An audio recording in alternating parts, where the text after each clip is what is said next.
Hello everyone, and welcome to the Red Door Yoga community online and our mini sutra series.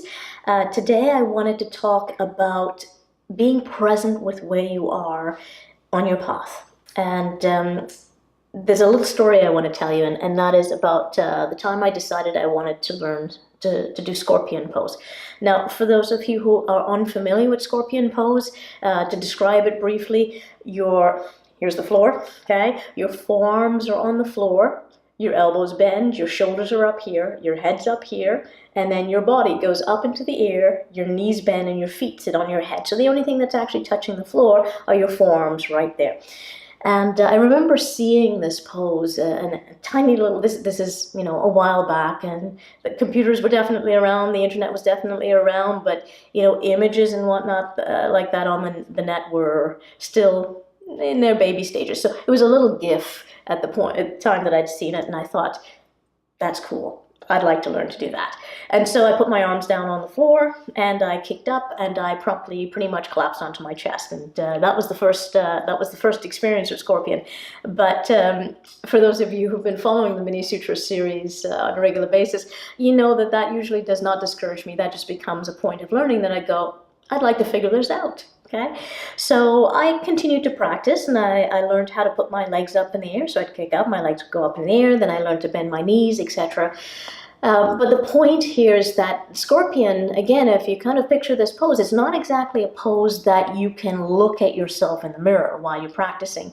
You can't be in it and then turn sideways to look at yourself. The only way to see what you actually look like is to have someone photograph you, and I never chose to do that. As a result, I was very present in my practice. I was doing the practice, and even though I had a goal, I was doing the practice just for the sake of doing the practice. And I remember it was about a year, just under a year into me practicing this thing, that one day I did a little bit of cardio, and then I decided, I think I'm going to go practice. And so I went into the studio, put my forearms down, I kicked up in the air, and I bent my knees. And then all of a sudden I went, is that my foot? Because my foot had touched my head at this point. And because I had not seen myself prior to this point, I had no idea how close or how far from my head my foot was. So while I was reaching my feet towards my head, it wasn't a goal that captivated my mind so much that that's all that mattered to me. Really, I just practiced because I enjoyed practicing. I enjoyed being there, wherever there was in the pose. And I tell this story because it was a really enjoyable way to practice, to not have the mind constantly struggling against this idea of where it should or shouldn't be by now. And I was progressing despite the fact, and from a physical viewpoint, I was progressing despite the fact that I wasn't whipping myself with this idea. And this is ideally how you want to approach your path for self-mastery on the yogic path. You want to actually practice for the sake of the practice. As my father, who's a yogi, who's my mentor, said to me years and years ago, he said, the gift is in the practice. Okay? He said, practice without expectations. The gift is in the practice.